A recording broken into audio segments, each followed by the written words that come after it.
The fluorescent lights of Megamart cast harsh shadows across aisle 7 as another contraction gripped my body with the force of a vice. I gripped the shopping cart handle so tightly my knuckles went white, breathing through the pain while trying to appear normal to the other shoppers browsing breakfast cereals around me. I'd love to know which corner of the globe you're watching from. And if this story speaks to you, make sure to subscribe. Tomorrow's video is one you absolutely can't miss. My name is Jessica Thompson, and at 38 weeks pregnant, I should have been at home with my feet up, not standing in a grocery store at 9 o'clock on a Tuesday night, because my husband insisted we needed milk for his morning coffee. But Michael Thompson had a way of making his immediate needs feel like emergencies that required my immediate attention, even when I was carrying his child and experiencing what were clearly the early stages of labor. The contractions had started around 7 that evening, mild at first but gradually intensifying over the past 2 hours. I'd mentioned them to Michael during dinner, suggesting we might want to call the doctor, or at least time them properly, but he'd dismissed my concerns with the same patronizing smile he used whenever I brought up something he considered an overreaction. "First babies always take forever," he'd said, not looking up from his laptop where he was reviewing contracts for his real estate development company. "My mother was in labor with my brother for 18 hours. You've got plenty of time." Michael worked in commercial real estate, developing strip malls and office complexes throughout the Phoenix metropolitan area. He was successful enough to afford our house in Scottsdale and my BMW SUV, but he had a way of treating his financial contributions to our marriage as leverage for getting his way in every other aspect of our relationship.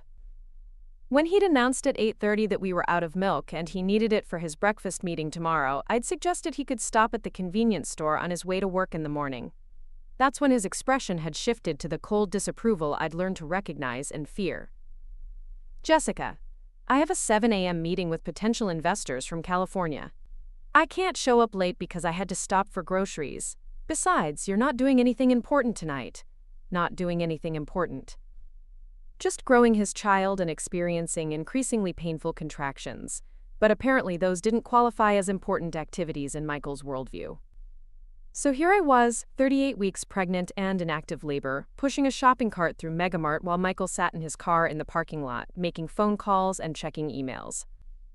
He'd driven me here but refused to come inside, claiming he needed to handle some urgent business matters that couldn't wait until tomorrow.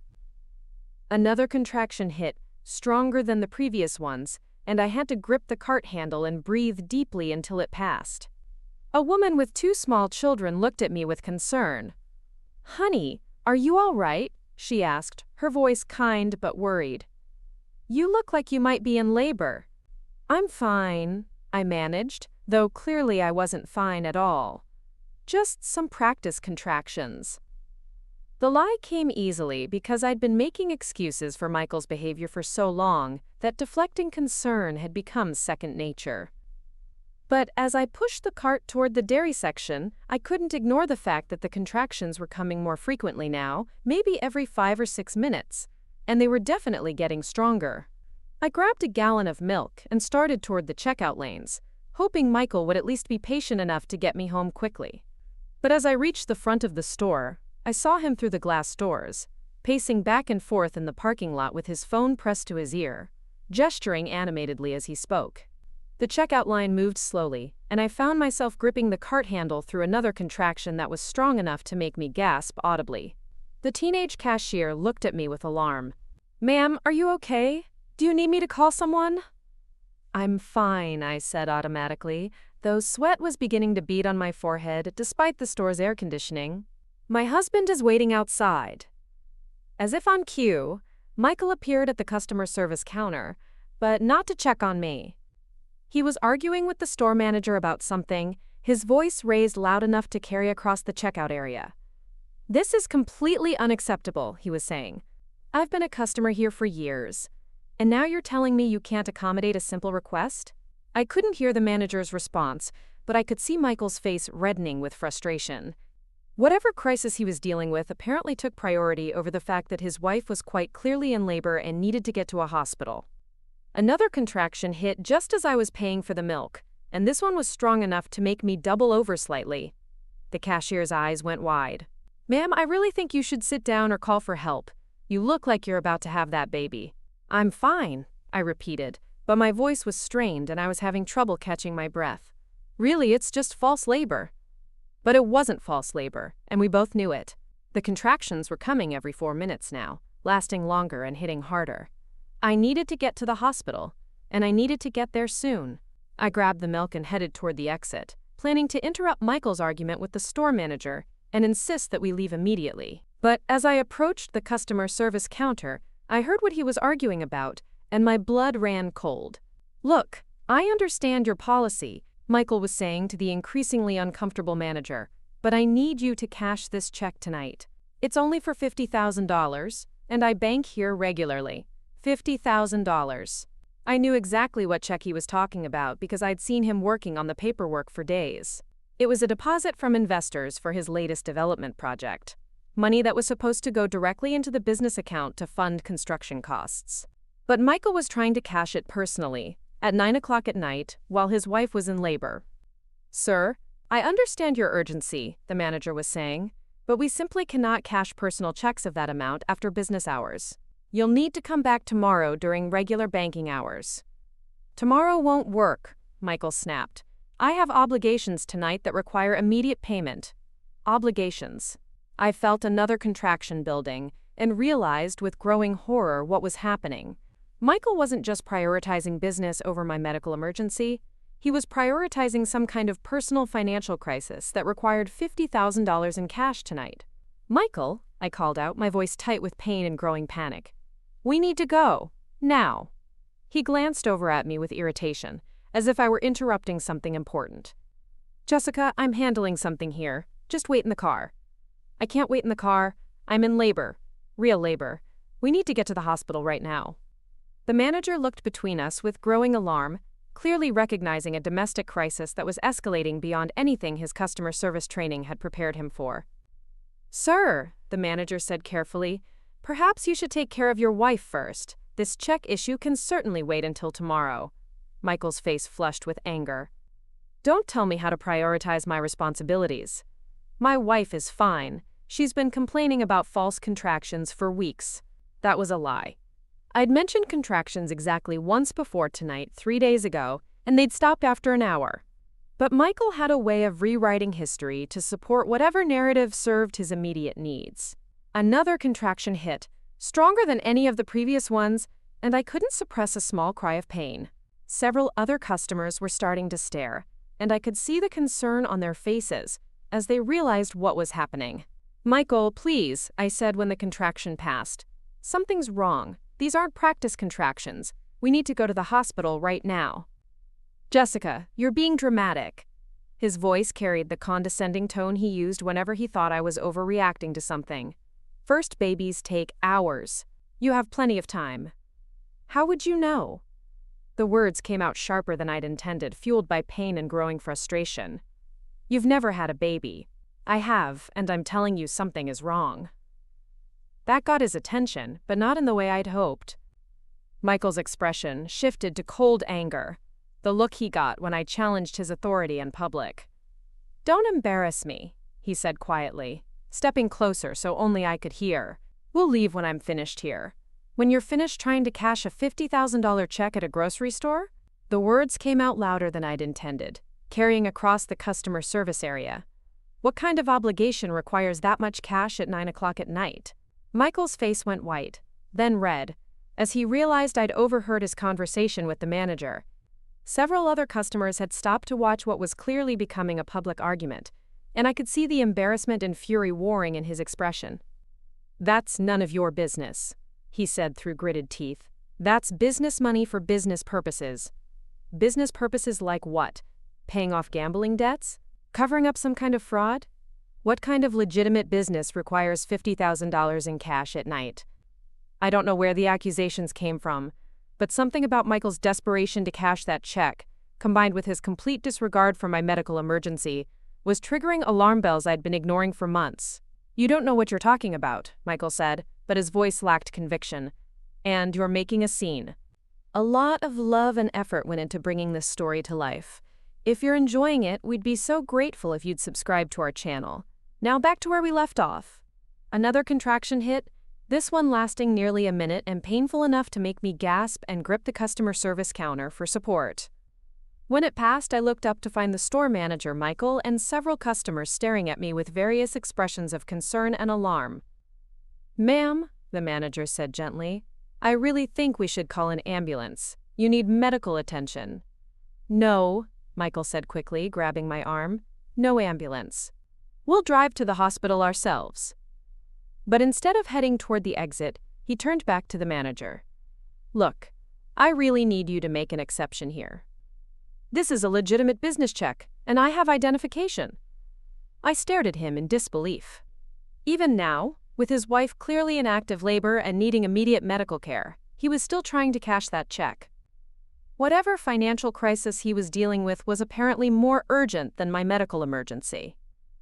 "Michael, I need to go to the hospital now," I said, my voice shaking with pain and growing fear. "The contractions are 4 minutes apart."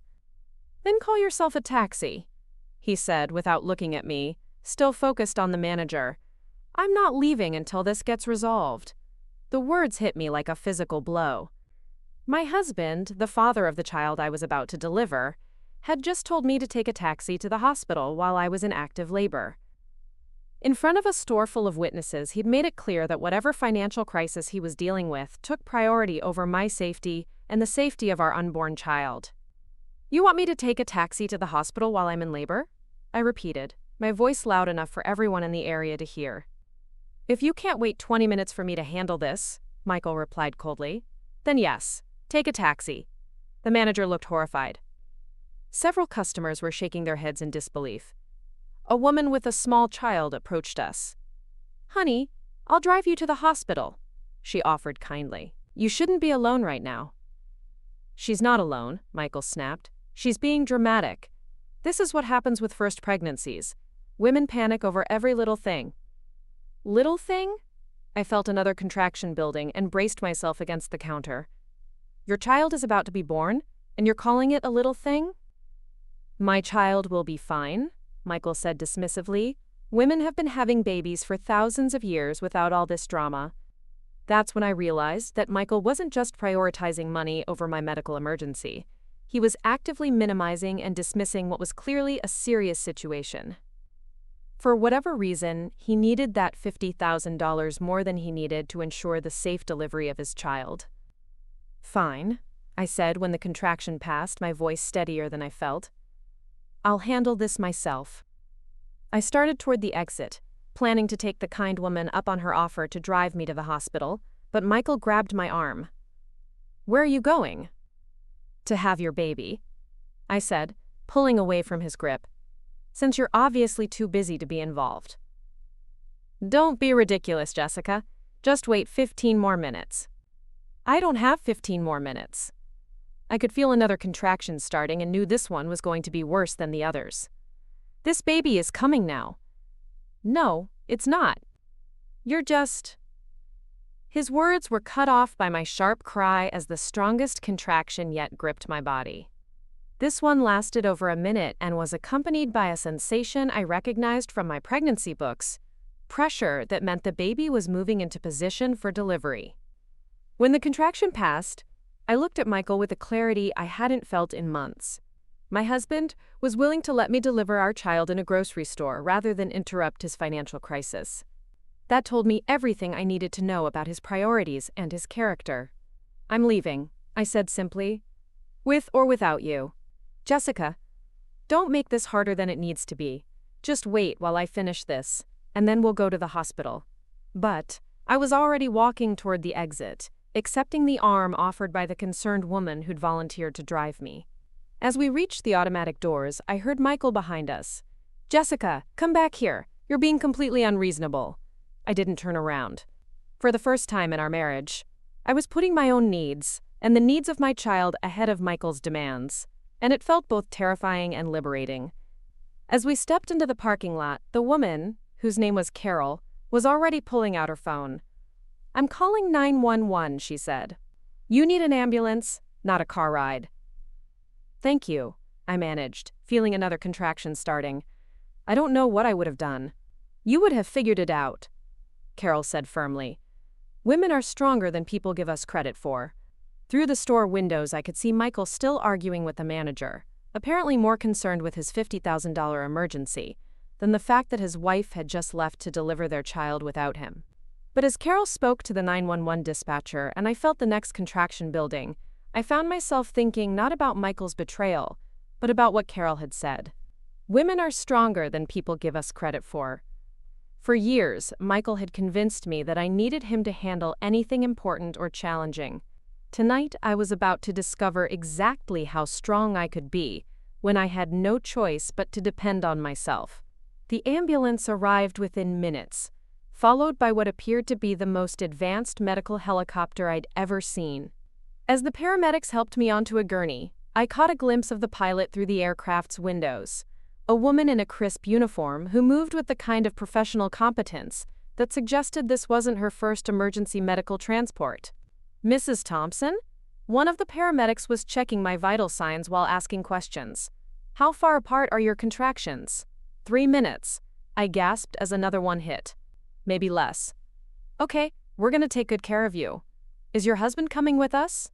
I looked back toward the store, where Michael was still visible through the windows, still arguing with the manager about that check, still prioritizing whatever financial crisis required $50,000 in cash over the birth of his child. "No," I said quietly. "He's busy." The paramedic followed my gaze and his expression darkened slightly. "Ma'am, we're going to Phoenix Children's Hospital. It's the best facility in the area for high-risk deliveries." "High risk?" That got my attention. "Is something wrong?" "Not necessarily," he said reassuringly. "But, given how quickly your labor is progressing, we want to make sure you have access to every possible resource." As they loaded me into the helicopter, I felt a strange sense of calm settling over me. For months, Michael had been making decisions about our life, our finances, our future, always claiming he knew what was best. Tonight, for the first time, I was making decisions for myself and my child. And as the helicopter lifted off, carrying me toward what would turn out to be the most transformative night of my life, I found myself wondering what other things Michael had been hiding behind his financial emergencies and his insistence that he always knew best. The last thing I saw as we rose above the shopping center was Michael finally emerging from the store, looking around the parking lot with confusion and growing panic as he realized his wife and unborn child were no longer there waiting for him to finish his business. The interior of the medical helicopter was unlike anything I'd ever experienced. State-of-the-art monitoring equipment lined the walls, and the medical team moved with choreographed precision as they worked to stabilize my rapidly progressing labor. Dr. Amanda Walsh, the flight physician, had gentle hands but sharp eyes that missed nothing as she examined me. "Mrs. Thompson, your baby appears to be in a posterior position," she explained, adjusting the monitors attached to my abdomen. "That's why your labor is progressing so quickly, and why the contractions are so intense. We need to get you to the hospital as soon as possible." The pilot's voice crackled through the intercom. "Phoenix Children's in 12 minutes, Dr. Walsh. I've radioed ahead. They're preparing the delivery suite." Through the helicopter's windows, I could see the lights of Phoenix spreading out below us like a constellation. Somewhere down there, Michael was probably still trying to cash that check, still prioritizing his mysterious financial emergency over the fact that his wife was about to give birth to their child in a medical helicopter. "Is the baby going to be okay?" I asked during a brief respite between contractions. "The baby's vital signs are strong," Dr. Walsh assured me, "but we need to get you proper positioning and pain management. This type of delivery can be complicated." Another contraction hit, stronger than any before, and I gripped the safety rails while breathing through the pain. As it subsided, Dr. Walsh was studying something on her tablet with a slight frown. "Mrs. Thompson, I'm reviewing your medical records and I notice you haven't had any prenatal visits in the past 6 weeks. Is there a reason for that?" The question caught me off guard, partly because of the pain medication they'd given me, but mostly because I'd been avoiding thinking about those missed appointments. "My husband said they were unnecessary," I admitted. "He thought the doctors were just trying to run up bills with extra visits." Dr. Walsh exchanged a look with the nurse that I couldn't quite interpret. "Did your regular obstetrician recommend those visits?" "Yes, because of my age and some complications earlier in the pregnancy. but Michael said I was being overly cautious. Michael is your husband? Yes. He handles all our medical decisions. He says I worry too much about things. Another look passed between the medical team, and Dr. Walsh's voice became more careful. Mrs. Thompson, prenatal care decisions should be made by you and your doctor, not by your husband. Especially when there are risk factors involved. The comment stung because it echoed concerns I'd had but had learned to suppress. Michael had a way of making me feel foolish for questioning his judgment, especially about financial matters like medical bills. He was always talking about insurance deductibles and unnecessary procedures, making me feel guilty for wanting additional monitoring. Is everything okay with the baby? I asked again, suddenly worried that my missed appointments might have put my child at risk. The baby appears healthy, Dr. Walsh said. But Mrs. Thompson, I want you to know that during pregnancy, you have the right to make your own medical decisions. No one else should be controlling your access to prenatal care. Before I could respond, another contraction hit, and this one came with the unmistakable sensation that the baby was ready to make an appearance. Dr. Walsh's demeanor shifted instantly to high alert. We're not going to make it to the hospital, she announced to the team. Prep for emergency delivery. The next few minutes were a blur of controlled chaos. The medical team transformed the helicopter into a delivery room, with Dr. Walsh taking me through each step while the nurse monitored both my vital signs and the baby's. The pilot's voice came through the intercom, calm and reassuring. We're circling Phoenix Children's, Dr. Walsh. Emergency teams are standing by in the parking lot. Copy that. We'll have a delivery in the next few minutes. And then, 37,000 feet above Phoenix, with the city lights twinkling below and a team of strangers who cared more about my well-being than my own husband had shown, I delivered my daughter. She's beautiful, Dr. Walsh said, placing the tiny, squirming baby on my chest. 8 pounds, 2 ounces, and absolutely perfect. I looked down at my daughter's face and felt something shift fundamentally inside me. This tiny person had been depending on me for 9 months, and tonight she'd needed me to make the right decisions for both of us. I'd gotten myself to safety, gotten us both the medical care we needed, and delivered her safely, despite being abandoned by the person who was supposed to protect us both. What's her name? The nurse asked, preparing the birth certificate paperwork. Emma, I said without hesitation. Emma Catherine Thompson. Catherine had been my grandmother's name. She'd raised 5 children as a single mother during the Depression, and she'd always told me that women were capable of far more than anyone gave them credit for. Tonight, I finally understood what she meant.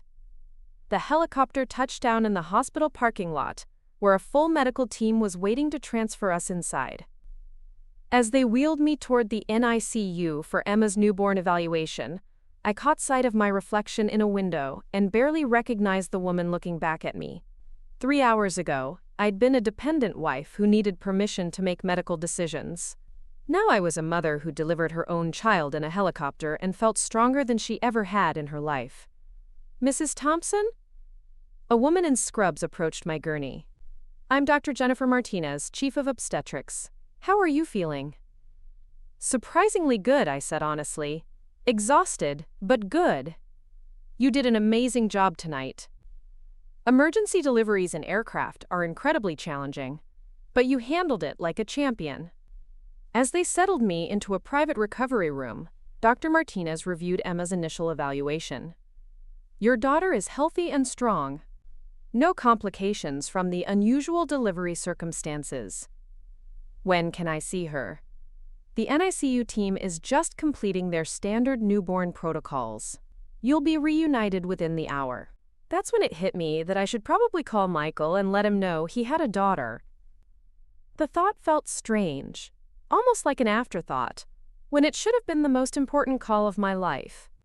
I reached for my phone and realized my hands were shaking slightly, not from the medical trauma, but from the sudden understanding that I was about to have a conversation that would define the rest of our marriage. Michael answered on the first ring. Jessica, where the hell are you? I came out of the store and you were gone. The security guard said you left in an ambulance. What kind of stunt are you trying to pull? I had the baby, I said simply. The silence that followed lasted so long I thought the call had been dropped. "You had the baby?" His voice was different now, uncertain. "But that's impossible. You were just practicing contractions." "Her name is Emma. She's 8 pounds 2 ounces and she's perfect." "Where are you?" "Phoenix Children's Hospital. The delivery happened in a medical helicopter." Another long silence. "A helicopter? Jesus, Jessica, how much is that going to cost?" "Our insurance doesn't cover air transport." I stared at the phone in disbelief. His first concern wasn't about my well-being or his daughter's health. It was about the cost of the emergency medical transport that had saved both our lives. "Michael, I nearly delivered our daughter in a grocery store because you were too busy trying to cash some mysterious check to take me to the hospital. And your first question is about insurance coverage?" "That's not."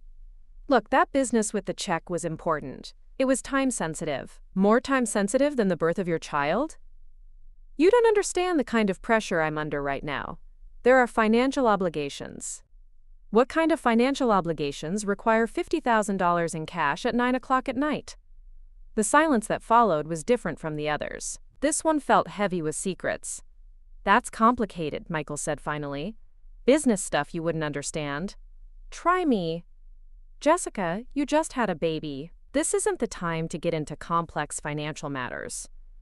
But it was exactly the time, I realized. Because complex financial matters that required abandoning your wife in labor weren't normal business issues. They were the kind of problems that suggested serious underlying issues I'd been too naive or too controlled to recognize. "Michael, I need you to be honest with me. What kind of trouble are you in?" "I'm not in trouble. I'm handling some temporary cash flow issues." "Cash flow issues that require $50,000 in cash immediately?" "Look, I'll explain everything when you get home. Right now I need to know what hospital you're at so I can come see the baby." "Phoenix Children's Hospital. Room 314. I'll be there in an hour." After he hung up, I lay in the hospital bed staring at the ceiling and trying to process what had just happened. My husband had abandoned me during a medical emergency, prioritized some mysterious financial crisis over the birth of his child, and when I called to tell him his daughter had been born, his first concern was about money. Dr. Martinez knocked on the door and entered with a wheelchair. "Ready to meet your daughter officially?" The NICU was a wonderland of technology and tiny miracles. Emma was sleeping peacefully in her bassinet, wrapped in a pink blanket and wearing a tiny knit cap. When I reached down to touch her hand, her fingers automatically curled around mine. "She's been looking for you," the NICU nurse said with a smile. "Newborns always know their mothers."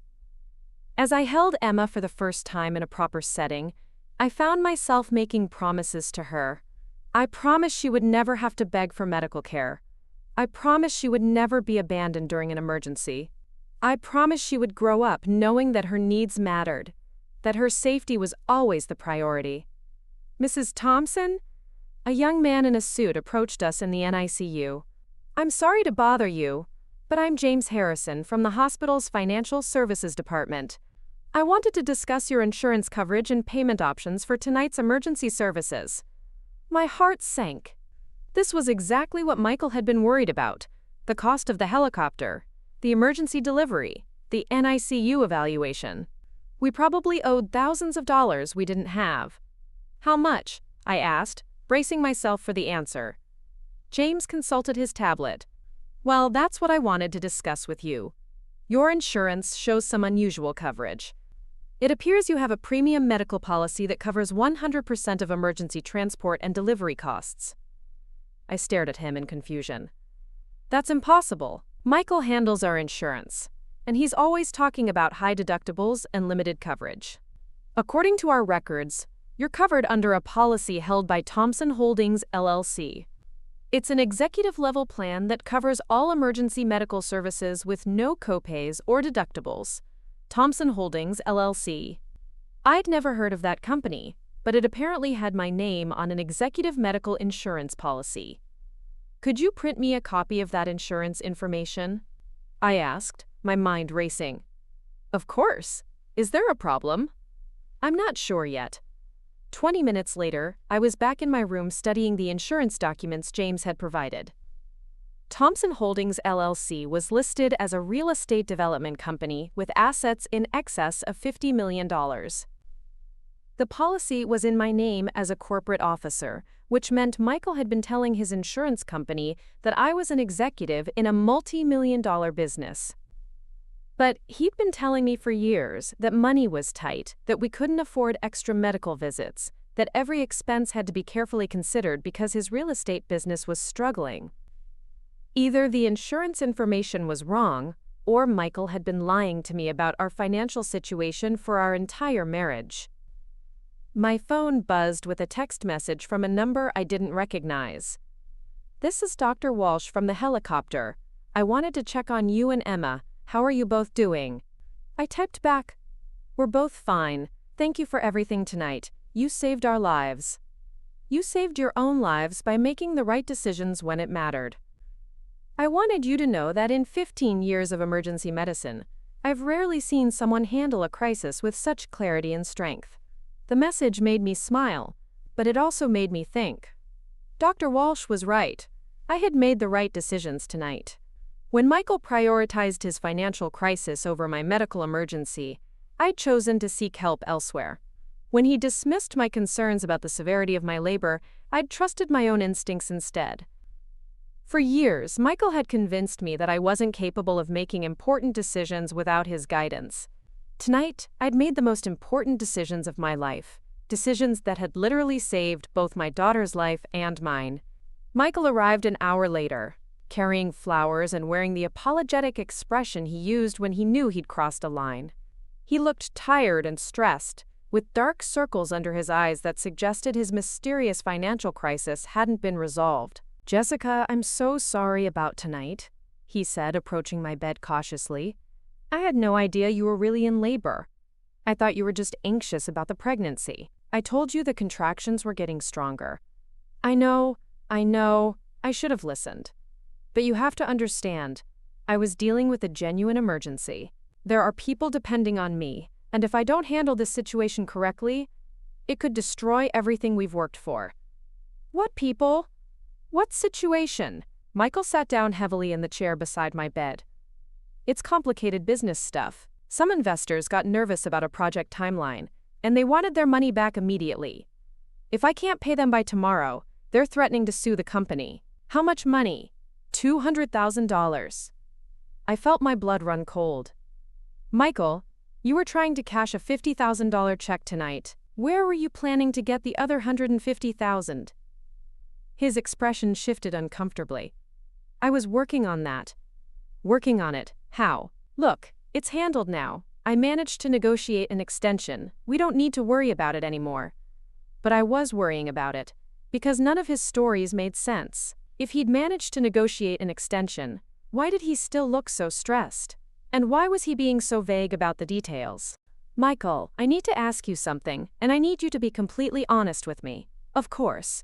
What is Thomson Holdings LLC?" The color drained from his face so quickly I thought he might faint.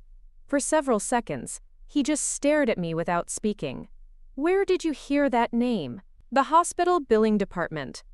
Apparently I'm covered under an executive medical policy through Thomson Holdings LLC, a company with assets worth $50 million. A company I've never heard of, despite being listed as a corporate officer."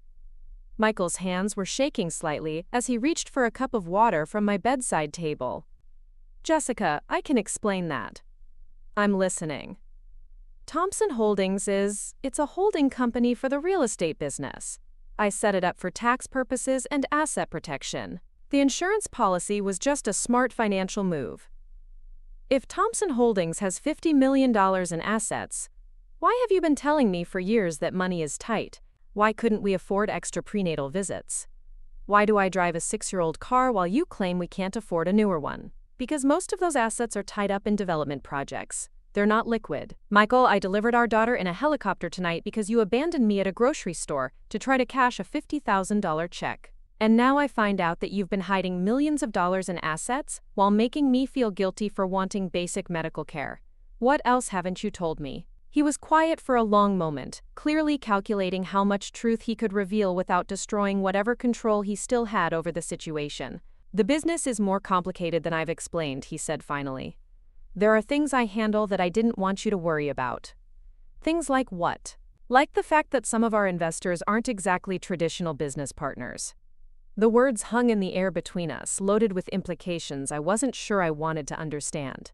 What does that mean? It means that when you're dealing with certain types of people in the real estate business, you have to be very careful about how you handle money and agreements. And sometimes you have to prioritize those relationships over everything else, even when it's inconvenient. I looked at my husband, the father of my newborn daughter, and realized I didn't know him at all. The man I'd married was apparently involved with certain types of people who required $50,000 in cash at 9 o'clock at night. The man who'd convinced me we couldn't afford basic medical care was apparently worth $50 million. The man who'd abandoned me during a medical emergency was now trying to justify it as necessary for maintaining relationships with people who sounded suspiciously like criminals. Michael, I said quietly, I think you should go home tonight. I need some time to think. Jessica, don't make any rash decisions. You just had a baby, your emotions are all over the place. My emotions are fine. My thinking is clearer than it's been in years. Look, I know tonight didn't go the way either of us planned, but we can work through this. We're a family now. I looked through the window toward the NICU, where Emma was sleeping peacefully, unaware that her parents' marriage was disintegrating in real time. Yes, I said.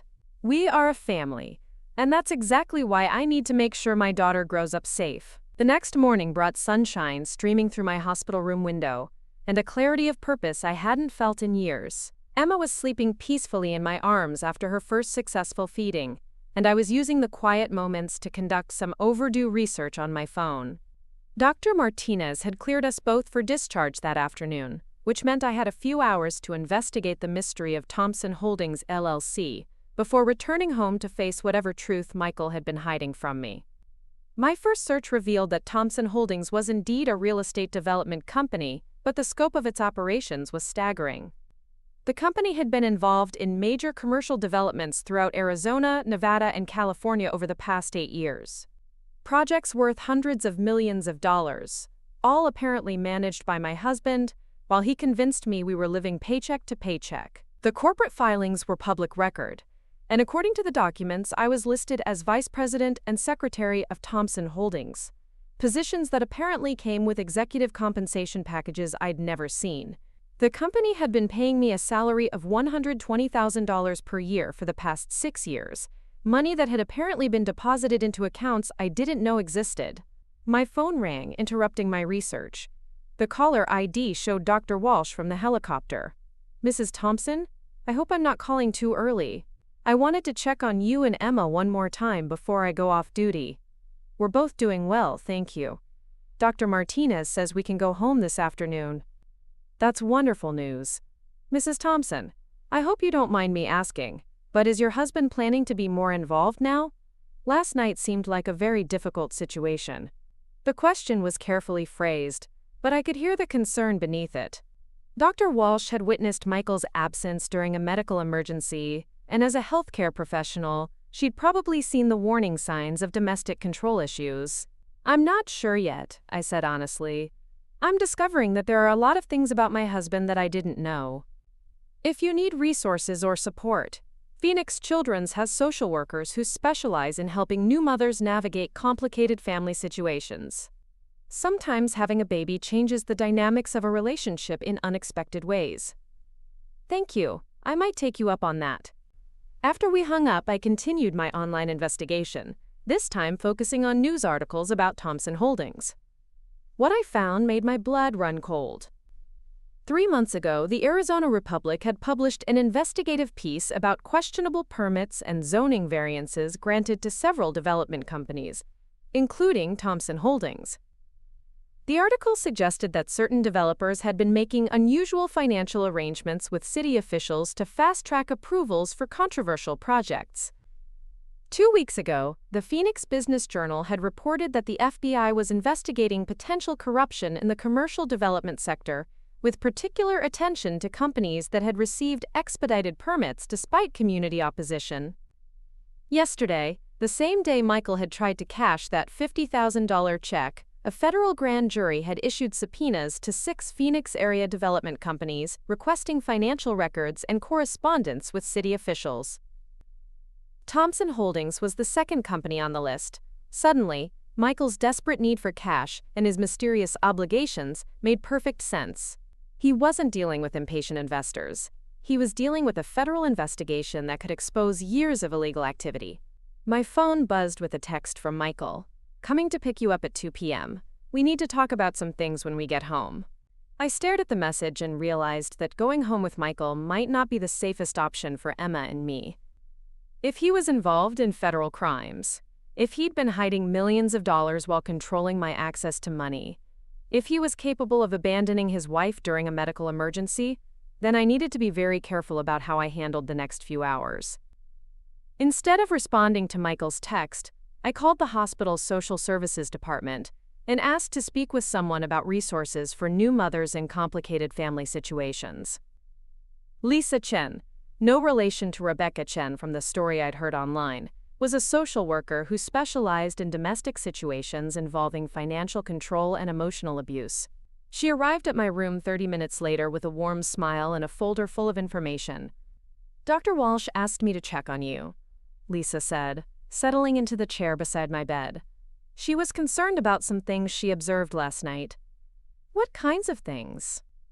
"Well, your husband's absence during a medical emergency, his apparent priorities regarding financial matters versus your health, and some comments you made about him controlling your medical decisions." I found myself telling Lisa everything: the years of financial control, the missed prenatal appointments, the mysterious business dealings, and my discovery of the hidden company assets. She listened without judgment, taking notes and asking clarifying questions. "Mrs. Thompson, based on what you're telling me, you've been experiencing what we call economic abuse. It's a form of domestic control where one partner uses financial resources to maintain power over the other. But Michael never prevented me from spending money. He just guided my decisions." "Did he give you access to account information? Did you know the true extent of your family's assets? Were you able to make financial decisions independently?" The questions made me realize how thoroughly Michael had controlled our financial life. I'd had access to a checking account with a few $1,000s for household expenses, but I'd never seen statements for savings accounts, investment portfolios, or business assets.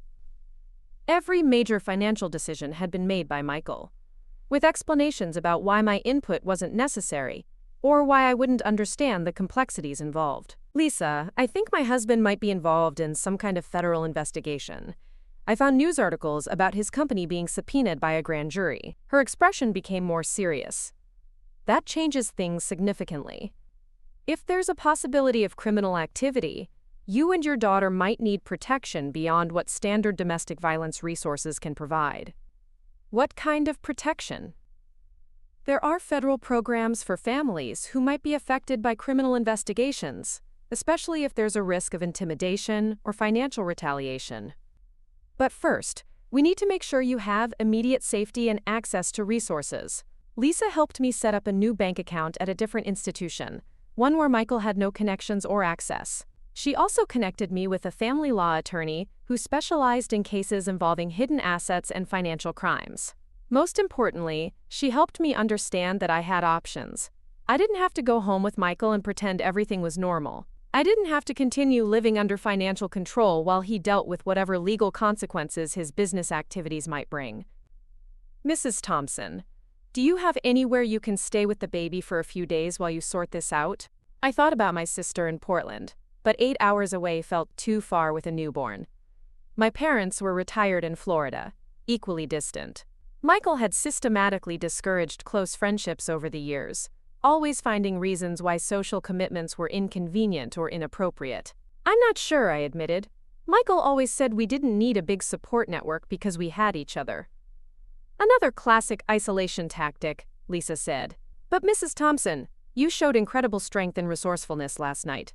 You got yourself and your baby to safety when you needed to. Trust that same instinct now." As if summoned by our conversation, my phone rang with a call from an unknown local number. "Mrs. Thompson, this is Carol Martinez. We met last night at the grocery store. I was the woman who offered to drive you to the hospital." "Carol, Yes, I remember. Thank you so much for your help. I've been thinking about you all night, wondering how you and the baby are doing. I hope you don't mind, but I got your number from the hospital. I volunteer there sometimes, and they said it would be okay to check on you. We're both fine.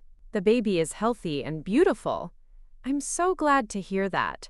Listen, I know this might sound presumptuous, but if you need any help at all, a place to stay, someone to talk to, anything, please don't hesitate to call me. What I witnessed last night wasn't okay, and I want you to know that you're not alone. The kindness in her voice nearly made me cry. Here was a complete stranger offering more support than my own husband had shown during the most vulnerable moment of my life. Thank you, Carol. Actually, I might take you up on that offer. After hanging up, I realized that Michael's isolation tactics hadn't been as successful as he'd thought. People had noticed his behavior, and people were willing to help. Dr. Walsh, Lisa, Carol, women who barely knew me but recognized that something was wrong and cared enough to offer assistance. Lisa was watching me with an encouraging smile. See? You have more support than you realized. At 1:30 p.m., 30 minutes before Michael was supposed to arrive, I made a decision that would have seemed impossible just 24 hours earlier. I called him and told him I wouldn't be coming home. What do you mean you're not coming home? His voice carried the dangerous edge I'd learned to recognize and fear. I mean, Emma and I are going to stay somewhere else for a few days while I figure some things out. Jessica, you can't take my daughter away from me. That's kidnapping. I'm not taking her away from you. I'm taking care of her safety while I consult with an attorney about the best way to handle our situation. Our situation? What situation? So I made a mistake last night. People make mistakes. That doesn't mean you get to run away with my child. Michael, I know about the federal investigation into Thompson Holdings. The silence that followed was so complete I thought the call had been disconnected. Jessica, where did you hear that? It's public information. The subpoenas were reported in the newspaper. You don't understand what you're dealing with. This is serious business with serious people. You need to come home so we can handle this together. Handle it how? By hiding more money? By lying to more federal investigators? By putting our daughter at risk because of your illegal business activities? Nothing I've done was illegal. Everything was done according to proper procedures. Then why did you need $50,000 in cash last night? Why were you willing to abandon your wife in labor to get it? Because sometimes in business you have to prioritize long-term security over short-term convenience. You wouldn't understand. There it was again. The dismissive attitude that had characterized our entire marriage. I wouldn't understand complex business decisions. I wouldn't understand financial pressure. I wouldn't understand the necessity of making difficult choices. But I understood perfectly. Michael had been involved in illegal business activities that were now under federal investigation. He'd hidden millions of dollars from me while controlling my access to basic resources. He'd prioritized his criminal obligations over my medical emergency and our daughter's safety. Michael, I understand more than you think I do. And what I understand is that Emma and I need to be somewhere safe, while you deal with whatever consequences your business decisions are going to bring. Jessica, if you don't come home, if you try to leave me, I will make your life very difficult. I have resources you can't imagine, and I will use them to make sure you don't get a penny in a divorce. The threat was delivered calmly, but it revealed the true nature of the man I'd married. When faced with the possibility of losing control, he didn't try to reassure me or address my concerns. He threatened to use his hidden resources to destroy me financially. Michael, I think this conversation should continue through attorneys.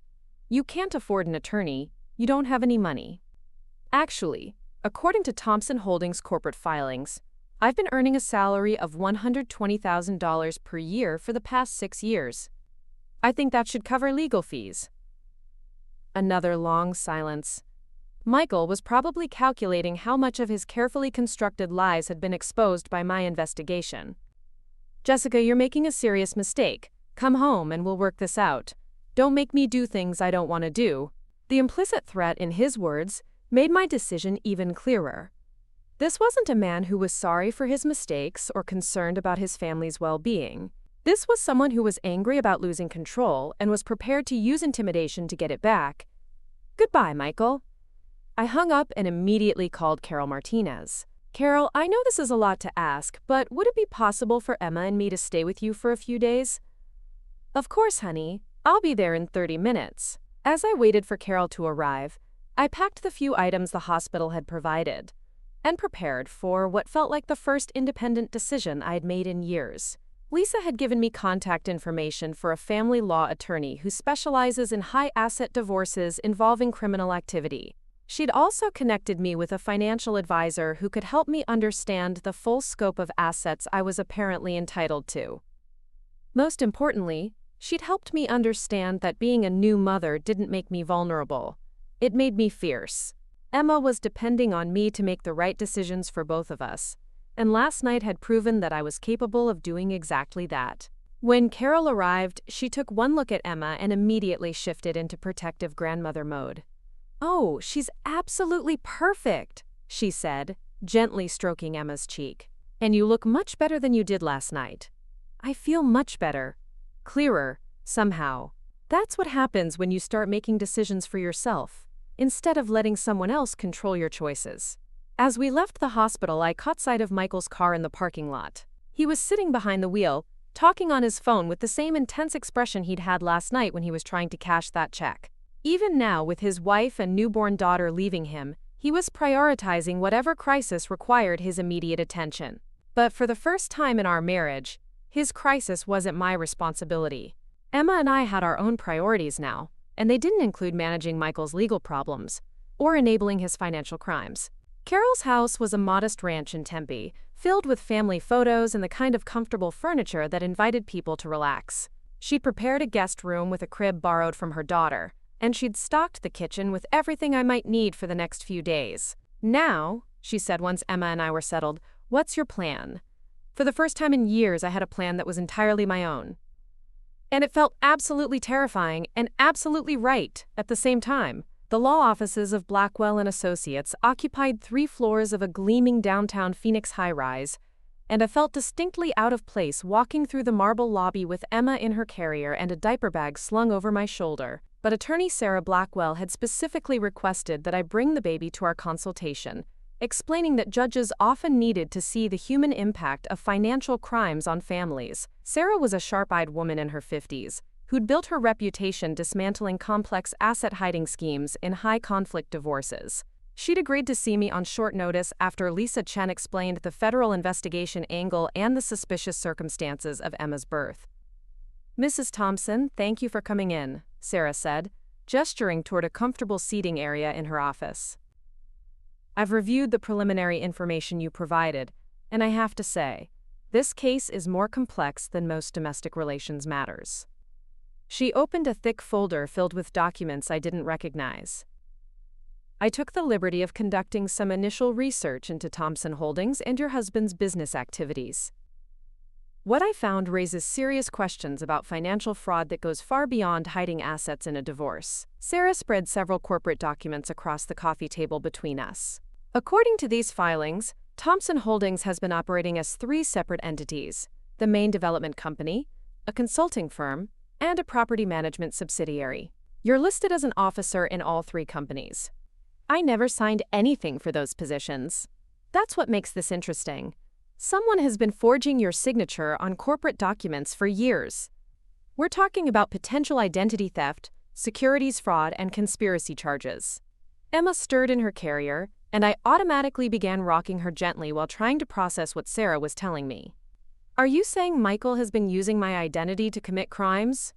"I'm saying your husband has created a complex financial structure that makes you legally responsible for business activities you knew nothing about. If the federal investigation results in criminal charges, you could be named as a co-defendant unless we take immediate action to protect you." The implications were staggering. Not only had Michael hidden our family's wealth while controlling my access to resources, he'd potentially set me up to take legal responsibility for his criminal activities. "What kind of immediate action?" "We need to file for emergency legal separation immediately, with a specific focus on financial fraud and identity theft. We also need to contact the federal prosecutors handling the Thompson Holdings investigation and proactively cooperate with their inquiry." Sarah's phone rang, and she glanced at the caller ID with a frown. "Excuse me, I need to take this. It's regarding your case." She stepped into the hallway for a private conversation, leaving me alone with Emma, and the sobering realization that my marriage hadn't just been emotionally and financially abusive, it had potentially made me an unwitting accomplice to federal crimes. When Sarah returned, her expression was grim. "That was Agent David Kim from the FBI's white-collar crime unit. Your husband's attorney contacted them this morning, claiming that you're the actual architect of Thompson Holdings' financial irregularities." I felt the blood drain from my face. He's blaming me? According to his attorney, Michael is now claiming that all questionable business decisions were made by you in your capacity as corporate secretary, and that he was simply following your directions as the company's financial strategist. The audacity of the lie took my breath away. For 8 years, Michael had controlled every aspect of our financial life, dismissing my questions and excluding me from business decisions. Now faced with federal criminal charges, he was trying to make me the scapegoat for his illegal activities. How is that possible? I never even knew the company existed until yesterday. That's exactly what we're going to prove. And fortunately, we have some advantages your husband probably doesn't realize. Sarah opened her laptop and showed me a timeline she'd been constructing. Michael made a critical error by keeping such detailed records. His own documentation proves that all major business decisions were made unilaterally, often while you were specifically excluded from meetings and communications. She pointed to a series of email timestamps. Look at this pattern. Every significant contract negotiation, every permit application, every financial transfer happened during times when you were probably elsewhere. Doctor's appointments, family visits, even your hospital stay for Emma's delivery. He planned it that way? He planned to keep you isolated from business operations while maintaining your legal liability as a corporate officer. It's a sophisticated form of financial abuse that also happens to constitute criminal conspiracy. Emma began fussing, and I lifted her from the carrier to feed her. There was something surreal about discussing federal crimes and financial conspiracy while nursing my 3-day-old daughter. But it also clarified my priorities in a way nothing else could have. "Sarah, what's the worst-case scenario for Emma and me? If we don't act quickly, you could face criminal charges, financial ruin, and potentially lose custody of Emma while serving federal prison time for crimes you didn't commit. And the best-case scenario? We prove your innocence, recover your legitimate share of marital assets, and ensure Emma's financial security while Michael faces the consequences of his own actions." The choice seemed obvious, but Sarah's next revelation added another layer of complexity to an already impossible situation. "Mrs. Thompson, there's something else you need to know about Thompson Holdings' business model. The company wasn't just engaged in permit fraud and zoning violations. They were also involved in money laundering for organized crime figures." I stared at her in shock. Organized crime? The FBI believes Thompson Holdings was used to clean money from illegal gambling operations, drug trafficking, and racketeering activities. That $50,000 check your husband was trying to cash? It was payment for laundering services. Everything clicked into place with horrifying clarity. Michael's mysterious obligations to dangerous people, his desperate need for cash at specific times, his willingness to abandon his wife during a medical emergency rather than miss a payment deadline. He was working for criminals? According to the federal investigation, Thompson Holdings received over $2 million in the past 18 months for converting illegal cash into legitimate real estate investments. Your husband wasn't just hiding assets from you. He was risking your family's safety by doing business with people who don't forgive late payments. I looked down at Emma, sleeping peacefully in my arms, and felt a surge of protective fury that surprised me with its intensity. Michael hadn't just lied to me about money or excluded me from business decisions. He'd put our daughter at risk by involving our family in organized crime activities. What do? We make a deal with the federal prosecutors. Full cooperation in exchange for immunity from prosecution and protection from retaliation. But it has to happen quickly, before Michael realizes how much evidence we have access to.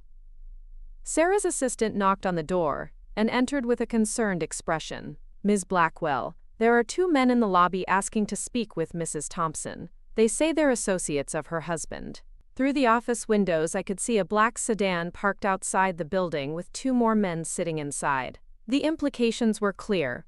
Michael's criminal associates were already trying to apply pressure to keep me from cooperating with authorities. "Call Agent Kim immediately," Sarah told her assistant, Tell him we have a situation that requires federal protection." She turned to me with an expression of grim determination. "Mrs. Thompson, this case just became a matter of personal safety as well as legal protection.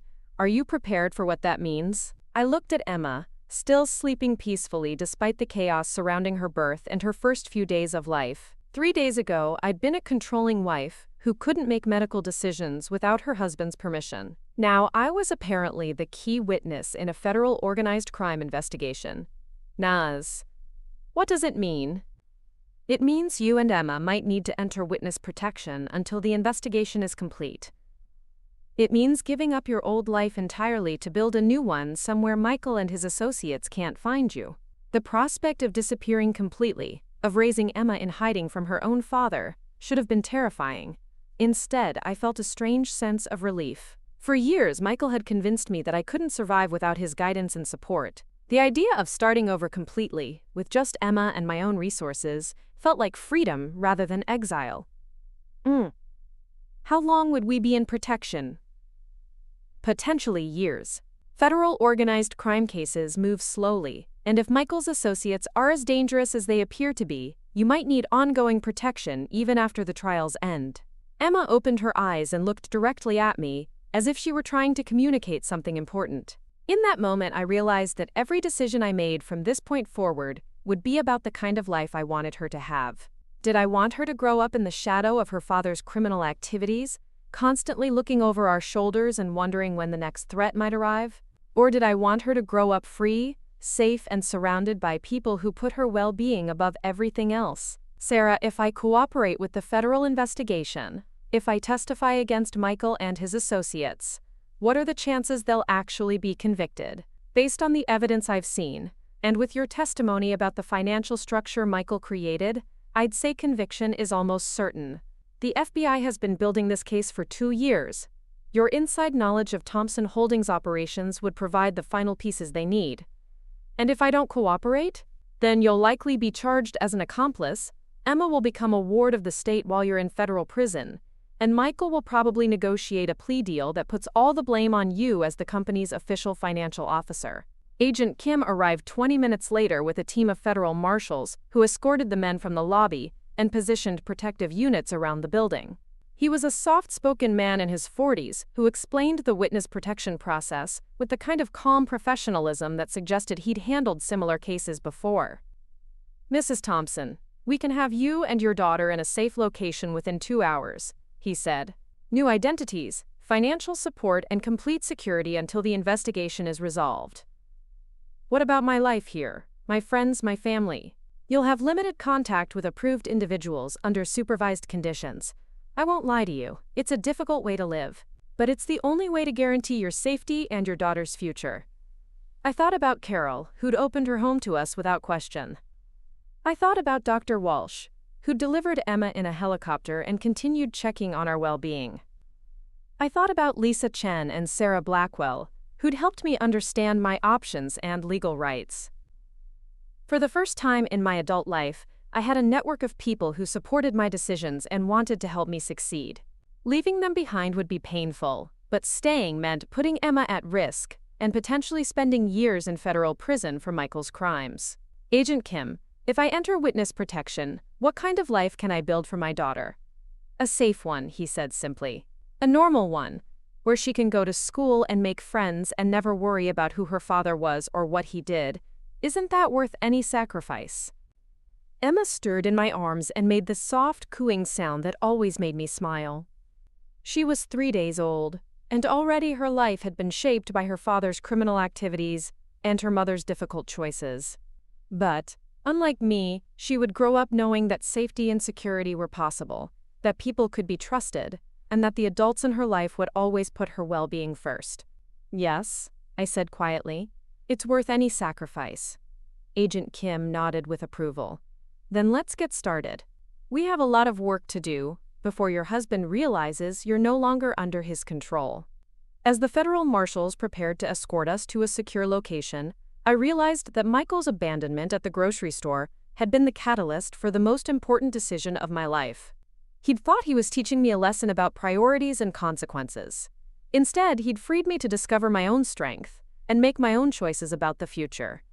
Emma and I were about to disappear from the life Michael had constructed for us, but we were also about to build something entirely new, a life where truth mattered more than money, where safety was never negotiable, and where a mother's love was the most powerful force in the universe.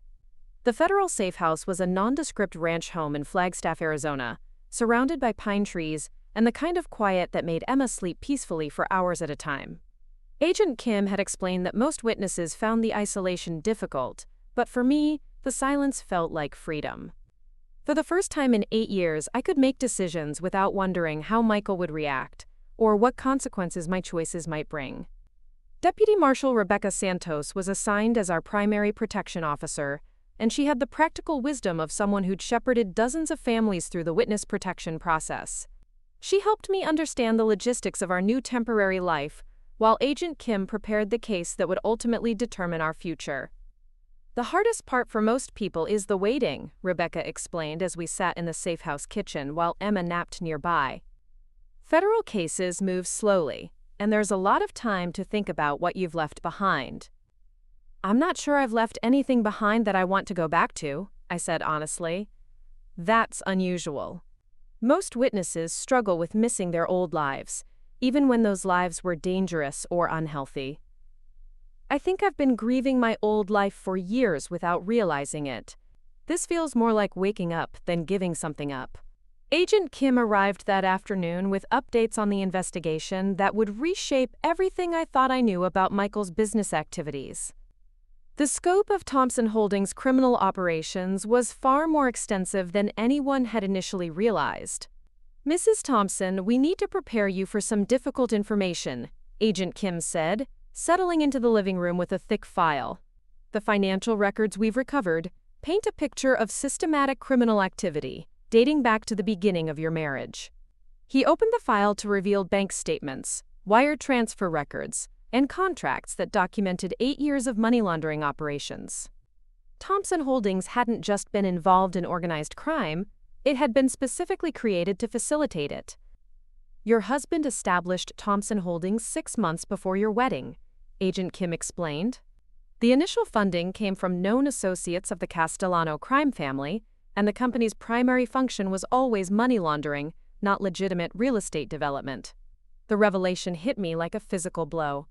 My entire marriage had been built on a foundation of criminal activity. The house we'd lived in, the cars we'd driven, the lifestyle Michael had provided, all of it had been funded by illegal operations. Agent Kim, are you telling me that Michael married me as part of some kind of criminal conspiracy? We believe he married you to create the appearance of a legitimate family man running a conventional business. Your professional background in marketing, your clean record, your family's reputation in the community, all of that provided cover for his real activities. I thought about our courtship, trying to remember if there had been signs I'd missed. Michael had been charming and attentive, seemingly impressed by my intelligence and business acumen. He'd talked about building a future together, creating a successful company, raising a family. But now I wondered if every conversation had been calculated to assess my usefulness as an unwitting accomplice. The financial control he exercised over you served multiple purposes, Agent Kim continued. It kept you from discovering the true nature of his business. It maintained your innocence as a potential witness. And it ensured that you'd be financially dependent on criminal proceeds without being aware of it. Emma woke from her nap and began fussing, and I lifted her into my arms with the automatic movements that were already becoming second nature. As I settled her against my shoulder, Agent Kim's expression softened slightly. Mrs. Thompson, I want you to know that having a child changes the dynamics of these cases significantly. Emma's safety is our top priority, and the fact that she was born during this crisis actually strengthens our position. How? Because it demonstrates the personal cost of your husband's criminal activities.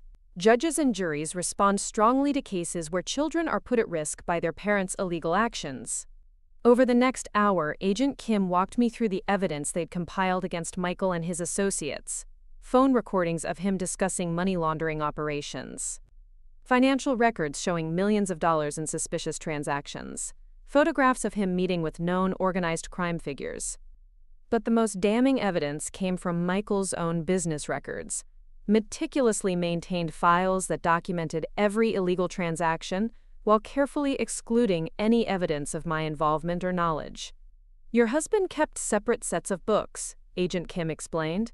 The official corporate records that include your forged signatures show only legitimate business activities. But he also maintained detailed records of all criminal operations, and those records make it clear that you were never involved in any decision-making processes. Why would he keep such detailed criminal records? Insurance against his partners. In organized crime, detailed documentation protects you from being scapegoated by your associates. Michael never anticipated that his own records would be used against him in federal court. Agent Kim's phone rang, and he stepped outside to take the call. Rebecca used the opportunity to check on Emma and me, ensuring we had everything we needed for what was clearly going to be a long process. "How are you holding up?" she asked, watching me change Emma's diaper with the efficiency of a new mother learning to multitask. "Better than I expected. It's strange. I feel more capable now than I did when I had a husband to supposedly take care of everything. That's what control does to people. It makes them doubt their own competence, even when they're perfectly capable of handling their own affairs." When Agent Kim returned, his expression was serious but satisfied. "That was the Phoenix field office. They've just arrested Michael and 3 of his associates on federal racketeering charges." I felt a complex mix of emotions. Relief that he could no longer threaten Emma and me, sadness that my daughter's father was now a federal criminal, and a strange sense of validation that my instincts about his dangerous business dealings had been correct. What happens next? Michael will be offered a plea deal in exchange for cooperation against his organized crime partners. Given the evidence we have, he's looking at 15 to 20 years in federal prison if he goes to trial and loses. Will he take the plea deal? That depends on whether he's more afraid of federal prison or the people he's been working with.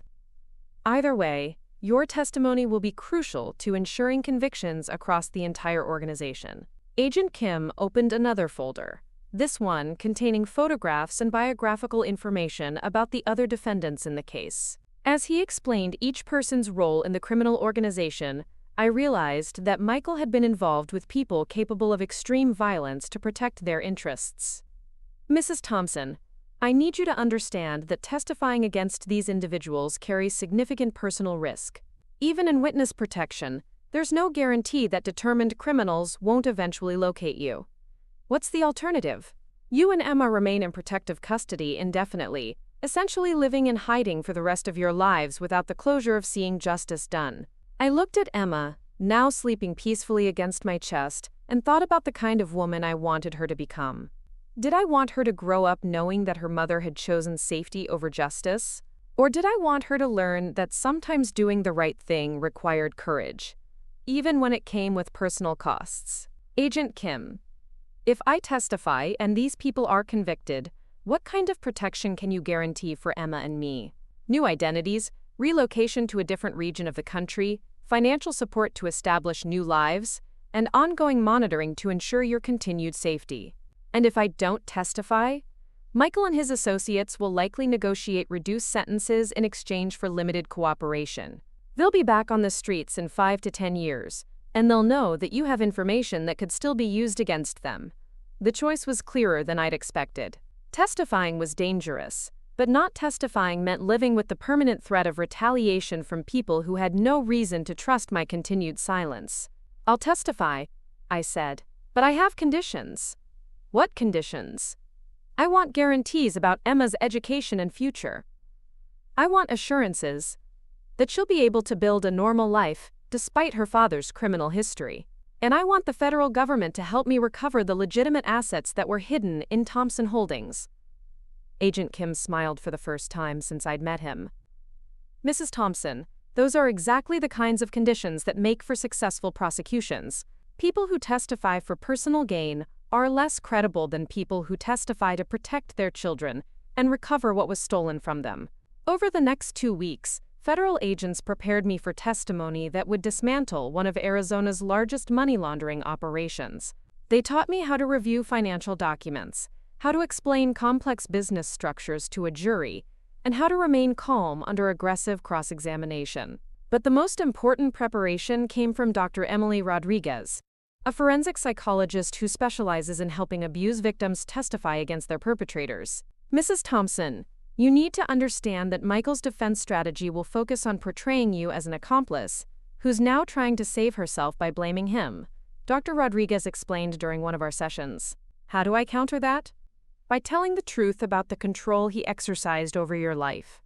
The jury needs to understand that financial abuse is a real form of domestic violence, and that victims can be completely unaware of their partner's criminal activities. Dr. Rodriguez helped me understand that my experience wasn't unique, that thousands of women had been used as unwitting covers for their husbands' criminal enterprises. The isolation, the financial control, the dismissal of my concerns about business matters, all of it was a deliberate strategy to maintain my innocence while benefiting from my legitimate reputation. The most powerful testimony you can give, Dr. Rodriguez said, is simply describing how Michael made decisions and how he excluded you from information. Let the jury see the pattern of control for themselves.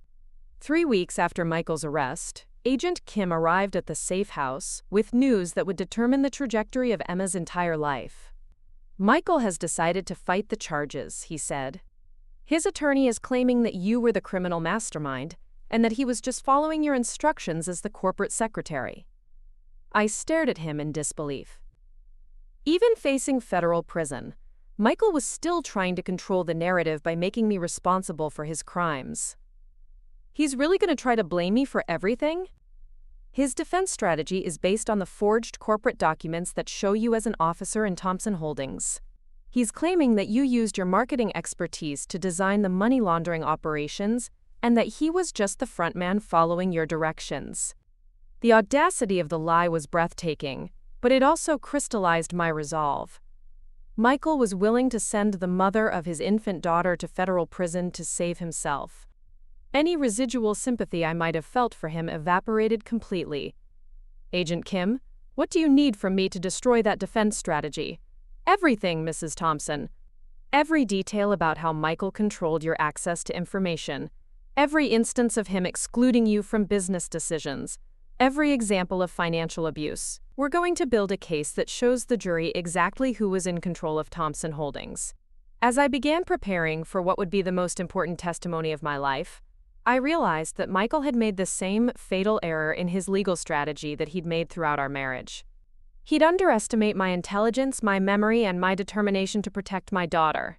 For 8 years, he'd convinced me that I wasn't capable of understanding complex business matters. Now those same business matters were going to be explained to a federal jury by the woman he'd tried to keep ignorant, and Emma and I were going to emerge from his criminal empire with our freedom, our safety, and our future intact. The federal courthouse in Phoenix was a fortress of granite and steel, its imposing architecture designed to communicate the weight and authority of American justice. As Deputy Marshal Santos escorted Emma and me through the secure entrance, I carried my 6-month-old daughter in one arm and a briefcase full of evidence in the other, symbols of both my vulnerability and my power in the case that would determine our future. The courtroom was packed with reporters, federal agents, and family members of other victims who'd been affected by the Thompson Holdings money laundering operation. Judge Patricia Williams presided with the stern competence of someone who'd spent 20 years dealing with organized crime cases, and her initial instructions to the jury made it clear that this trial would focus on facts rather than sympathy. Michael sat at the defense table wearing an expensive suit that probably cost more than most people's monthly salary, flanked by 2 high-powered attorneys who'd built their careers defending white-collar criminals. He looked confident and composed, every inch the successful businessman who'd been wrongfully accused of crimes committed by his unstable wife. But when our eyes met across the courtroom, I saw something flicker in his expression that might have been uncertainty. For the first time in our relationship, I wasn't dependent on his approval or afraid of his disapproval. I was simply a witness who possessed information that could send him to federal prison for the rest of his life. Prosecutor David Chen, who'd built his reputation dismantling financial crime organizations, opened with a presentation that methodically outlined 8 years of criminal activity. He showed the jury bank records, wire transfers, and recorded conversations that painted a picture of systematic money laundering designed to clean millions of dollars in illegal proceeds. "Ladies and gentlemen," Chen said, gesturing toward a timeline that covered the entire wall behind him, "Thompson Holdings wasn't a legitimate business that occasionally broke the law. It was a criminal enterprise, specifically created to facilitate organized crime activities, disguised as a family business to avoid detection. Michael's lead attorney, James Morrison, countered with a defense strategy that was as predictable as it was despicable. According to Morrison, Michael Thompson was a hard-working entrepreneur who'd been manipulated by his brilliant but unstable wife into participating in schemes he didn't fully understand. The evidence will show, Morrison told the jury, that Jessica Thompson used her marketing expertise and corporate position to design and implement the money laundering operations that form the basis of these charges. My client was the public face of the company, but he was never the criminal mastermind. I watched the jury's faces as Morrison painted me as a master criminal who'd used my husband's love and trust to involve him in illegal activities. Some jurors looked skeptical, but others seemed to be considering the possibility that a seemingly ordinary woman could orchestrate complex financial crimes. That's when I understood the real challenge ahead of me. It wasn't enough to tell the truth about Michael's control and abuse. I had to convince 12 strangers that a man who appeared successful and credible could systematically deceive and manipulate his own wife for nearly a decade. Emma slept peacefully in my arms during the opening statements, occasionally making the soft sounds that drew sympathetic glances from the female jurors. Agent Kim had explained that her presence would humanize my testimony, but I wasn't using my daughter as a prop. I was demonstrating the stakes involved in seeking justice. The prosecution's case unfolded over 2 weeks, with FBI agents, financial analysts, and former associates of Michael's criminal partners testifying about the scope and sophistication of the money laundering operation. Phone recordings played in the courtroom captured Michael discussing illegal transactions with the casual confidence of someone who'd never doubted his ability to avoid consequences. But the most damaging testimony came from Vincent Castellano, a mid-level organized crime figure who'd been arrested in a separate investigation and offered immunity in exchange for cooperation. Castellano described Thompson Holdings as a crucial component of his family's financial operations, and he made it clear that Michael had been a willing and knowledgeable participant in their criminal activities. Michael Thompson knew exactly what kind of business we were running, Castellano testified. He designed the whole system to make our money look legitimate. He was good at it because he understood both the legal and illegal sides of real estate development. Morrison's cross-examination focused on Castellano's credibility as a career criminal seeking to reduce his own sentence. But the recordings and financial records corroborated every detail of his testimony. Michael hadn't just known about the money laundering, he'd been the architect of the entire operation. When the prosecution called me to testify, Emma was wide awake and alert, her bright eyes taking in the unfamiliar surroundings of the federal courtroom. Several jurors smiled at her, and I could see their expressions soften as they processed the reality that this tiny person's future depended on the outcome of this trial. Prosecutor Chen began with questions about my background and education, establishing that I was an intelligent, capable woman who'd built a successful marketing career before my marriage. He then walked me through the timeline of my relationship with Michael, focusing on how his control had gradually isolated me from friends, family, and independent sources of information. Mrs. Thompson, did your husband ever discuss the specific details of Thompson Holdings' business operations with you? No. He always said I wouldn't understand the complexities of commercial real estate development. Did you ever attend business meetings or participate in decisions about company strategy? Never. Michael said those meetings were for serious business people, not wives who were just learning about the industry. Were you aware that Thompson Holdings was involved in money laundering activities? I had no idea. Michael told me the company developed shopping centers and office buildings. When I asked questions about specific projects, he'd say I was being nosy, or that I wouldn't understand the technical details. Chen spent 3 hours taking me through the evidence of financial control and emotional manipulation that had characterized my marriage.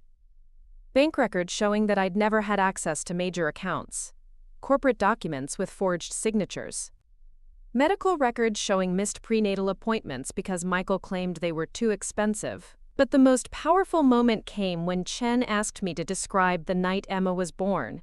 My husband abandoned me at a grocery store while I was in active labor because he needed to cash a $50,000 check. When I called him from the hospital to tell him his daughter had been born, his first question was about insurance coverage, not about our health. I could see several jurors reacting with shock and disgust. A man who would abandon his wife during childbirth wasn't someone who inspired confidence or sympathy. Mrs. Thompson, when did you first learn about the federal investigation into Thompson Holdings? The day after Emma was born, when I researched the company's insurance policy and discovered that I was listed as an officer in a business worth $50 million. A business my husband had told me was struggling financially for our entire marriage. Morrison's cross-examination was aggressive and personal, designed to portray me as an ambitious woman who'd used her husband's love to involve him in criminal activities. He questioned my memory, my motives, and my credibility, suggesting that I was testifying against Michael to avoid prosecution myself. Mrs. Thompson, isn't it true that you designed the marketing strategies Thompson Holdings used to attract investors? I never designed any marketing strategies for Thompson Holdings. I didn't even know the company existed until after my daughter was born. But you admit that you have expertise in marketing and business strategy? Yes, but that expertise was used for my own clients, not for my husband's business. Isn't it convenient that you claim to know nothing about a company where you held executive positions for years? Mr. Morrison, I held those positions without my knowledge or consent. My signatures on corporate documents were forged. Morrison spent 2 days trying to undermine my credibility, but every attack was countered by documentary evidence that supported my testimony. Phone records showing I was never included in business calls. Meeting minutes that never mentioned my participation. Financial records that demonstrated my complete exclusion from company operations. The most devastating moment for the defense came when Morrison tried to suggest that I'd been motivated by greed to participate in money laundering activities. Mrs. Thompson, didn't you benefit financially from Thompson Holdings' success? Mr. Morrison, I spent 8 years believing my family was financially struggling. I drove a 6-year-old car, lived in a modest house, and was told we couldn't afford basic medical care while my husband was hiding millions of dollars from me. If I was motivated by greed, I did a terrible job of enriching myself. The jury's reaction was immediate and visceral. Several jurors looked angry, and one woman was visibly shaking her head in disgust.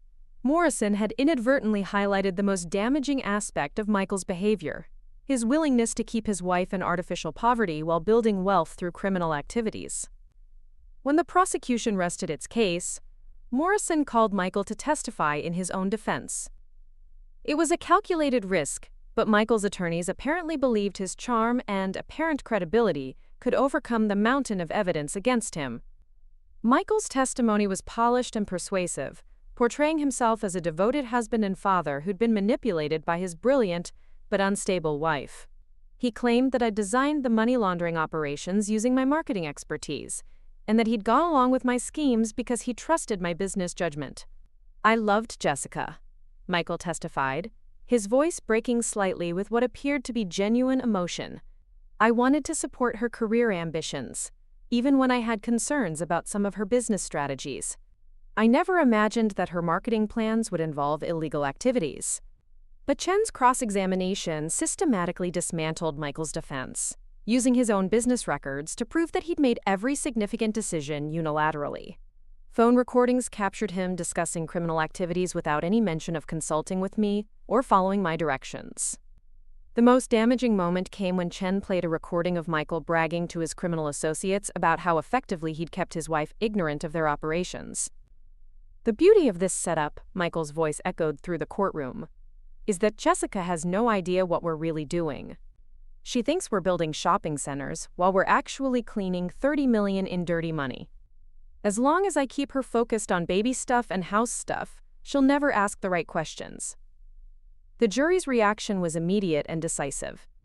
Michael had just confessed, in his own voice, to deliberately deceiving me about the nature of his business activities while using my ignorance as protection for his criminal operations. Morrison tried to recover during the redirect examination, but the damage was irreparable. Michael's own words had proven that I was a victim rather than an accomplice, and that his defense strategy was based on lies designed to send an innocent woman to federal prison. The jury deliberated for less than 6 hours before returning guilty verdicts on all charges against Michael and his co-defendants. Racketeering, money laundering, conspiracy, and fraud. The convictions would ensure that Michael spent the next 25 years in federal prison. Judge Williams scheduled sentencing for 6 weeks later, but the victory felt complete even before the formal punishment was announced. Emma and I were free, safe, and vindicated. The criminal empire that had funded our marriage was dismantled, but we were entitled to the legitimate assets that had been hidden in Thompson Holdings' complex structure. As we left the courthouse under federal protection, I realized that Michael's abandonment at the grocery store had been the catalyst for the most important transformation of my life. He'd intended to teach me a lesson about priorities and consequences, but instead he'd freed me to discover my own strength and seek my own justice.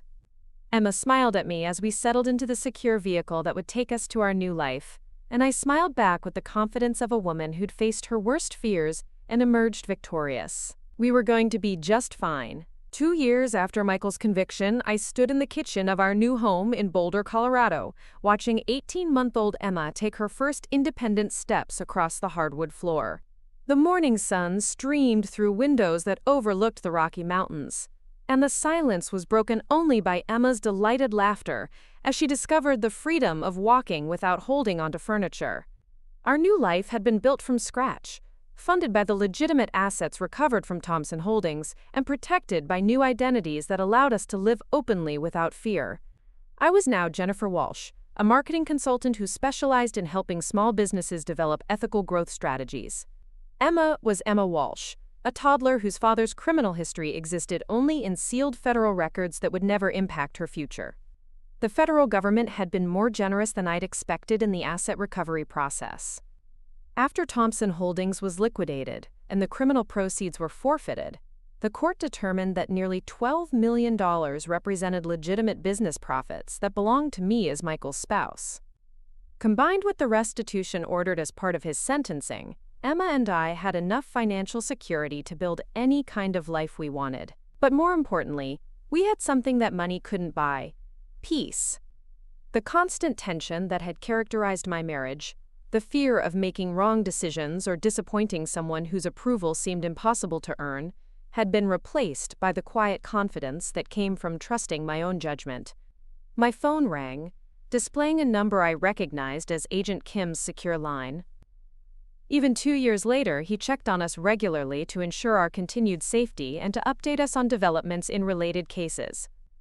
"Jennifer, how are you and Emma doing?" he asked, using our new names with the casual ease of someone who'd helped us create our new identities. "We're wonderful.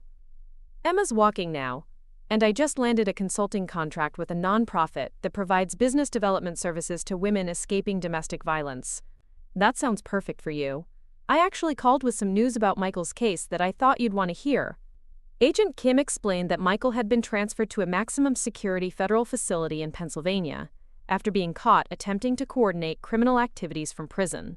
His original 25-year sentence had been extended by another 10 years, effectively ensuring that he would spend the rest of his productive adult life behind bars. He's also been ordered to pay additional restitution to victims of the money laundering operation, Agent Kim continued. The court determined that his attempts to continue criminal activities from prison demonstrated a complete lack of remorse or rehabilitation. What about his associates? Vincent Castellano died in prison last month. Natural causes, apparently, though rumors suggest his former partners weren't pleased with his cooperation.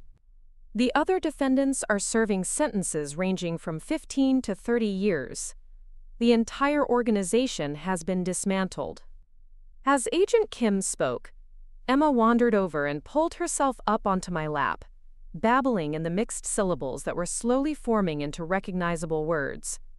She had Michael's dark hair but my green eyes, and her personality was emerging as independent and fearless, qualities I hoped would protect her from ever being controlled by anyone.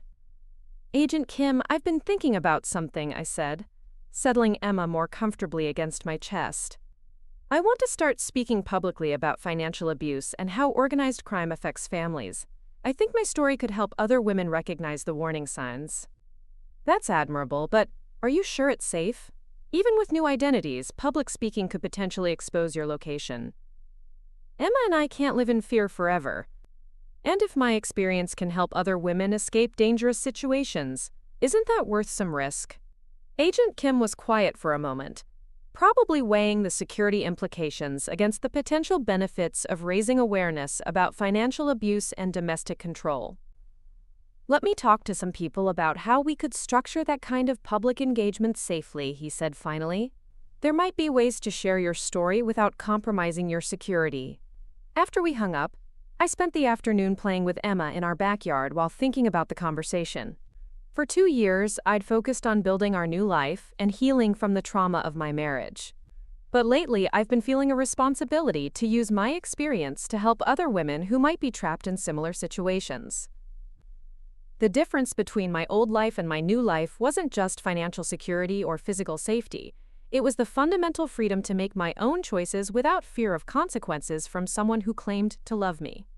I wanted other women to know that such freedom was possible, even when it seemed impossible. That evening, after Emma was asleep, I sat at my laptop and began writing.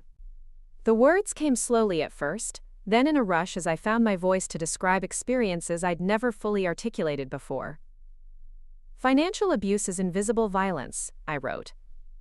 It leaves no bruises, breaks no bones, but it can trap victims as effectively as any physical restraint. When someone controls your access to money, they control your ability to leave, to seek help, to make independent decisions about your own life. I wrote about the gradual erosion of autonomy that had characterized my marriage. How Michael had started by offering to handle financial matters because he was, quote, better with money, then gradually excluded me from all knowledge of our true financial situation. How he'd used my love and trust against me, making me feel grateful for his support, while he systematically isolated me from resources and relationships. But I also wrote about discovery and empowerment. How the crisis of Emma's birth had forced me to make independent decisions and seek help from strangers who cared more about my well-being than my husband had shown. How federal protection had given me the space and security to rebuild my sense of self. Most importantly, I wrote about the moment I realized that being a good mother meant teaching Emma that she never had to accept control, manipulation, or abuse from anyone who claimed to love her. 3 weeks later, Agent Kim called with a proposal that would change the trajectory of our new life in ways I hadn't anticipated. Jennifer, we've been in contact with several advocacy organizations that work with domestic violence survivors, he said. They're interested in having you speak at conferences and workshops, but under very controlled circumstances. What kind of circumstances? You'd speak from behind a screen or via video link, with voice modulation to protect your identity. No one would know your real name or location, but you could share your story and answer questions about financial abuse and recovery. The opportunity was everything I'd hoped for, a chance to help other women without compromising Emma's safety or our carefully constructed new life. I'm interested, I said. When can we start? My first speaking engagement was a virtual presentation to a conference of social workers and domestic violence counselors in Seattle. Speaking from the secure federal facility where these presentations were recorded, I told my story to an audience of professionals who worked with abuse survivors every day. The response was overwhelming. During the question and answer session, social workers described cases that mirrored my experience.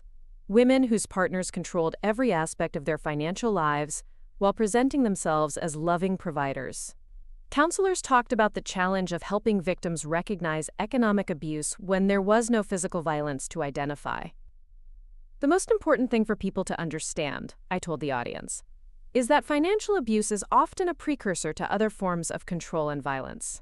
Men who are willing to steal from their wives, who create false financial emergencies to maintain control, who abandon their families during medical crises. These are not people who can be trusted with anyone's safety. Over the following months, I spoke to dozens of groups across the country, always from behind the security of anonymity, but with the growing confidence of someone who'd found her true calling. Emma often sat on my lap during these presentations, a living reminder of what was at stake when women found the courage to escape dangerous relationships. The most meaningful presentation came on the 2nd anniversary of Emma's birth, when I spoke to a group of new mothers at a hospital in Denver, not far from where Emma had been born in that medical helicopter. 2 years ago, I delivered my daughter in a helicopter because my husband abandoned me during a medical emergency to pursue criminal activities, I told the audience. At the time, I thought my life was ending. I had no idea it was actually beginning. I talked about the strength that comes from making decisions independently, the relief of living without constant fear of someone else's approval or disapproval, and the joy of raising a child who would grow up knowing that she was worthy of respect and kindness. During the question period, a young woman raised her hand.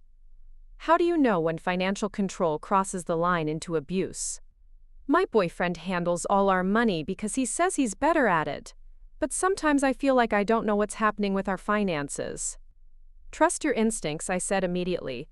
If you feel uncomfortable about not having access to financial information, that discomfort is telling you something important.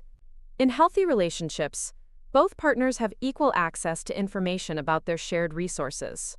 I gave her contact information for financial counselors and domestic violence resources, and after the presentation, I received an email from the hospital's social worker saying the young woman had reached out for help in establishing her own bank account and understanding her financial rights. These small victories accumulated over months of speaking engagements. Women who recognized warning signs in their own relationships. Social workers who learned to screen for financial abuse. Medical professionals who understood that missed appointments might indicate control rather than neglect. But the most unexpected impact came from a phone call I received on a quiet Tuesday morning while Emma was napping. Is this Jennifer Walsh? The voice was female, elderly, and somehow familiar despite the fact that I couldn't place it. Yes, who is this? This is Carol Martinez. I think I knew you by a different name 2 years ago. I was the woman who helped you at the grocery store the night your daughter was born. My heart skipped a beat. Carol had been present during the most vulnerable moment of my life, and she'd offered help without knowing anything about my circumstances or character. Carol? How did you find me? I saw your presentation to the domestic violence conference in Phoenix last month. I recognized your voice, and some of the details you shared matched what I remembered from that night. I contacted the conference organizers, and they said they could pass along a message if you were willing to talk. I'm so glad you reached out. I've thought about you so many times over the past 2 years. I've thought about you too, honey. I've wondered if you and the baby were safe, if you got away from that terrible man. When I heard you speaking about financial abuse and recovery, I cried with relief. We talked for nearly an hour, with Carol sharing her own experience of escaping an abusive marriage 30 years earlier, and her current work with a local women's shelter.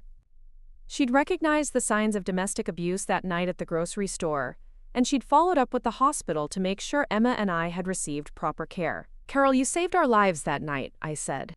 If you hadn't been willing to help a stranger, if you hadn't called for medical assistance, Emma might have been born in a grocery store parking lot. Honey, you saved your own lives by making the right decisions when it mattered. I just happened to be there when you needed someone to care. Our conversation led to an ongoing friendship that bridged the gap between my old life and my new one.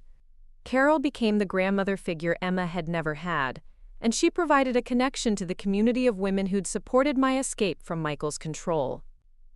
6 months later, Agent Kim called with news that brought our story full circle in a way I'd never expected. Jennifer, I have something to tell you that's going to sound strange, he said. We've been contacted by the producers of a documentary about organized crime and domestic abuse. They want to feature your case as an example of how criminal enterprises use family relationships to avoid detection. A documentary? They're particularly interested in the role that financial abuse plays in organized crime operations. Your case is apparently unique because of how well documented Michael's control tactics were, and how clearly the evidence shows the connection between domestic abuse and criminal conspiracy. The documentary project offered an opportunity to reach an even wider audience with the message about financial abuse and recovery. More importantly, it would demonstrate to other women that escape was possible even from the most complex and dangerous situations. Would Emma and I still be protected? Absolutely. The same security protocols we've used for your speaking engagements would apply. Your real identities would never be disclosed, but your story would reach millions of people. I agreed to participate, and 6 months later, Hidden Assets: How Organized Crime Destroys Families premiered on a major streaming platform. The documentary used my case to illustrate how criminal organizations deliberately target vulnerable women for marriage, then use domestic abuse tactics to maintain control while building criminal enterprises. The response was immediate and overwhelming. The documentary sparked national conversations about financial abuse, led to legislative hearings about protecting domestic violence survivors, and generated thousands of contacts to abuse prevention organizations from women who recognized warning signs in their own relationships. But the most meaningful response came from Emma herself, who was now almost 3 years old and beginning to understand that our story was important to other people. "Mama," she said one evening as we watched the sunset from our back porch, "why do people want to hear about when I was born?" "Because sometimes telling our story helps other mamas and babies stay safe," I explained, pulling her onto my lap. "Are we safe now?" "Yes, sweetheart. We're safe and we're strong and we take care of each other." Emma nodded with the serious expression she got when processing complex information. "And we help other people be safe too?" "That's right, we help other people be safe too." As I tucked Emma into bed that night, I reflected on the journey that had brought us to this moment. 2.5 years ago, I'd been a controlling wife who couldn't make medical decisions without her husband's permission. Tonight, I was a confident woman who'd helped thousands of other women recognize and escape financial abuse. Michael had intended his abandonment at the grocery store to teach me a lesson about dependence and consequences. Instead, he'd given me the opportunity to discover my own strength and use it to protect not just my daughter, but countless other women who deserved better than the relationships that were slowly destroying them. The medical helicopter that had carried Emma and me to safety had been more than emergency transportation. It had been a symbol of the dramatic change that was possible when someone finally decided they deserved better.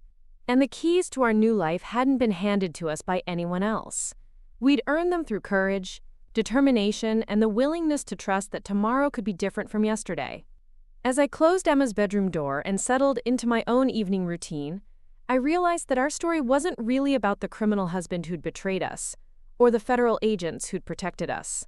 It was about the moment when an ordinary woman decided that her daughter deserved a life free from fear, control, and manipulation. That decision had changed everything. And it was a decision that any woman could make, regardless of how hopeless her situation might seem.